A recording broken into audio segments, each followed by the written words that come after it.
মা একজন সম্পূর্ণ নারী, কন্যা, জায়া, জননী। কোনো বিশেষণই সম্পূর্ণ করে না একজন মাকে ব্যাখ্যা করতে। মা আমার সেই মাটি যার আশ্রয়ে দাঁড়িয়ে আমি খোলা আকাশ দেখতে পারি। মা আমার সেই বটগাছ যার বুকে আগলে থেকে আমি লড়াই করতে পারি পৃথিবীর তাবৎ, ঝড়, ঝাপটা, দুঃখ, কষ্ট সব কিছু থেকে।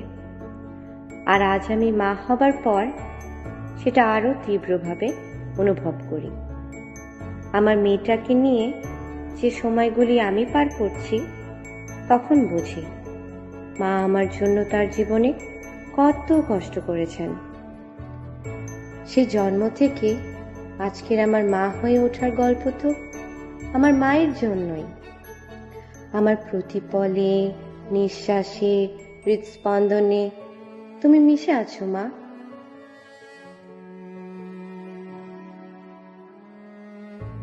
যেমন মিশে আছে আমাদের প্রায় সবার জীবনে মুন্নো সিরামিক, যুগ যুগান্তর ধরে। তোমায় অনেক ভালোবাসি মা।